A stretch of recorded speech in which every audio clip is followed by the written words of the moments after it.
السلام علیکم every one. تو آج ہم تاریخ اتنے میں پڑھیں گے جابر ابن حیان۔ تعارف، انٹروڈکشن۔ جابر کی شخصیت نہ صرف عربوں بلکہ تمام عالم میں بحیثیت کی مادہ مشہور و معروف ہے، یعنی کہ کیمسٹ۔ جابر نے علم کیمیا میں جو معرکہ رہا تحقیقات و ایجادات کی، ان کے بنا پر اس کو ابوالکیم یعنی فادر آف کیمسٹری کہا جاتا ہے اور مغرب میں جیبر کے نام سے معروف ہے۔ جابر ایک طبیب کی حیثیت سے بھی جانا گیا، لیکن علم کیمیا سے اس کو خاص دلچسپی تھی اور اسی فن نے اس کو شہرت تمام عطا کی۔ خاص طور سے علم کیمیا کے تحت جابر کے ایجاد کردہ آلات نہ صرف علم کیمیا بلکہ علم صیدلہ میں جزء لازم کی حیثیت سے استعمال ہوتے ہیں۔ جابر کی آبا و اجداد کو کوفہ قبیلے بنی اسد سے تھے، اس لیے جابر کا پورا نام جابر بن حیان بن عبداللہ الکوفی ہے۔ جابر کی پیدائش خراسان میں ہوئی۔ تاریخ پیدائش کا صحیح علم نہیں، یعنی یہ صحیح نہیں پتا کہ کہاں مطلب کب ہوئی، لیکن اس بات کی تصدیق ہوتی ہے کہ جابر کا زمانہ حیات 8ویں صدی عیسوی کا تھا۔ تعلیم و تربیت۔ انہوں نے ایجوکیشن کہاں سے لی؟ جابر کے استادوں میں امام جعفر صادق، حرب الحمیری اور ازن الحمرا وغیرہ کے نام شامل ہیں۔ بعض محققین کے مطابق امام جعفر صادق کے شاگردوں کی فہرست میں کسی جابر کا نام شامل نہیں۔ فضل و کمال۔ جابر تصوف کا علم رکھتا تھا، اس لیے الصوفی کے نام سے بھی مشہور ہوا، لیکن علم کیمیا میں اس کا فضل و کمال غیر معمولی تھا۔ اس بات کا یعنی کہ دیکھو اس نے کیے تو بہت کچھ ہے، لیکن وہ اس کو شہرت کس سے حاصل ہوئی؟ کیمسٹری سے ہی۔ ایک ہوتا نا انسان کا جو اسپیسیفک اسی کے لیے فیمس ہے۔ اس بات کے اشارے بھی ملتے ہیں کہ جابر نے مترجم کے فرائض بھی انجام دیے اور علم کیمیا سے متعلق بعض یونانی کتب کے عربی ترجمے بھی کیے، یعنی اسے ٹرانسلیشن کا کام بھی کیا۔ مترجم کے علاوہ بحیثیت مصنف بھی اس کی خدمات اہم ہیں، یعنی کہ ترجمے بھی کیے، اس نے خود کی کتابیں بھی لکھی ہیں، وہ رائٹر بھی رہ چکا ہے۔ جابر بحیثیت کیمیاء۔ اب دیکھتے ہو کیمسٹ کیسا تھا۔ جابر کو علم کیمیا سے خصوصی لگاؤ تھا، وہ اس میدان میں زبردست مہارت رکھتا تھا۔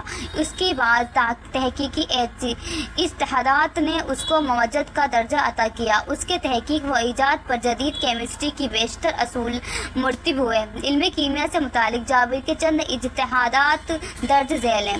جابر نے تحلیل، ریزولوشن، تبخیر، تبلیر، کرسٹلائزیشن، تخلیص، کیلسینیشن، تصعید، سبلیمیشن جیسے عملوں کو فروغ دیا، جبکہ عمل تخلیق اور تحلیل میں جابر نے غیر معمولی دریافتیں اور جدتیں پیدا کی۔ جابر نے سلفائڈ سفیدہ یعنی لیڈ کاربونیٹ، سنکیا آرسینک اور سرما یعنی کحل حاصل کرنے کے طریقے ایجاد کیے۔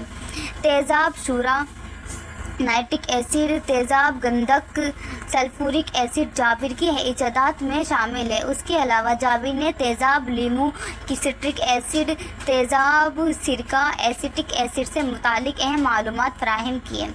مشہور اعلیٰ قرا امبیک ڈسٹلیشن اپیریٹس جو کیما گری میں کثرت سے استعمال ہوتا ہے، اس کا موجد جابر ہی ہے۔ جابر نے پھٹکری، ایلم، ہیراکسیس، فیرس سلفیٹ، شورا قلمی، پوٹیشیم نائٹریٹ اور نوشادر امونیم کلورائڈ سے ماء الملوک تیار کیا، جو آج بھی اپنے لاطینی نام ایکوا ریجیا کی شکل میں موجود ہے۔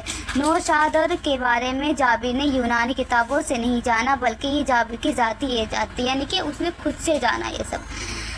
جابر اس بات سے باخبر تھا کہ خالص توتیا یعنی کہ باخبر مطلب کہ جانتا تھا خالص توتیا یعنی کاپر سلفیٹ، پھٹکری، شورا قلمی اور سالٹ امونیا وغیرہ کیسے حاصل کیے جاتے ہیں۔ جابر نے مرکری آکسائڈ اور دیگر دھاتوں کے ایسیٹیٹ تیار کیے، جو بعض اوقات کلموں کی شکل میں ہوتے ہیں۔ جابر نے تمام دھاتوں کو کیفیت کے اعتبار سے تقسیم کیا، یعنی کہ ڈیوائڈ کیا، اور یہ بتانے میں کامیاب رہا کہ پارا یعنی مرکری اور گندھک یعنی سلفر تمام دھاتوں میں نمایاں ہیں۔ یونیک ہے۔ جابر نے بتایا کہ مقدار، مادہ اور قیمتی عمل کی رفتار کے درمیان ایک خاص تعلق ہوتا ہے، اسی بنا پر اس نے میزان یعنی بیلنس کی اصطلاح پیدا کی۔ جابر بحیثیت مصنف، اور وہ رائٹر بھی تھا، تو اب دیکھتے ہیں وہ رائٹر کس طریقے کیا تھا۔ وہ جابر ایک حکیم کامل ہونے کے ساتھ ساتھ ایک بلند پایہ ادیب بھی تھا۔ اس کی عالمانہ شان اس کی تحریروں میں جھلکتی ہے، جہاں مشکل اور دقیق الفاظ کثرت سے نظر آتے ہیں۔ دراصل جابر کی مشکل پسند طبیعت عام طرز کلام کو گوارا ہی نہیں کرتی تھی۔ جابر تصنیف و تالیف کا کام انتہائی محنت اور مشقت سے کرتا تھا۔ اس کے فعل میں یعنی اس کے کام میں گھنٹوں مشغول رہتا، اس لیے جابر کی کتب کی فہرست کافی طویل ہے یعنی بہت لمبی ہے۔ بعض مؤرخین کا خیال ہے کہ جتنی کتابیں جابر سے منسوب ہیں وہ تمام اس کی نہیں ہیں، لیکن پھر بھی جتنی کتابیں جابر کے نام پر تصدیق شدہ ہیں اس کی عالمانہ شان کو برقرار رکھنے کے لیے کافی ہیں۔ جابر کی چند اہم کتابیں دیکھتے ہیں۔ کتاب الکیمیا، کتاب السبعین، کتاب الزہرا، کتاب الاسطقس، کتاب الکحال، کتاب الروح، کتاب المصادر، کتاب الشمس الکبیر، کتاب الشمس الصغیر، کتاب الواحد کبیر، کتاب الواحد صغیر، مندرجہ بالا کتاب یعنی جو اوپر والی کتابیں کتب میں علم کیمیا کے اصول و ضوابط کے علاوہ علم کیمیا کو صنعتی طور سے استعمال کرنے کی رہنمائی بھی ملتی ہے۔ جابر نے اپنی کتابوں میں فولاد سازی، لوہے کی رنگ سے حفاظت، چمڑے کی رنگائی، شیشے کو رنگین بنانا، دھاتوں کے مرکبات بنانا یعنی کہ میٹلز کے کمپاؤنڈ، لوہے کو رنگنا، موم جامہ تیار کرنے کے طریقے اور بالوں کے لیے خضاب تیار کرنا وغیرہ وغیرہ بھی پیش کیا ہے۔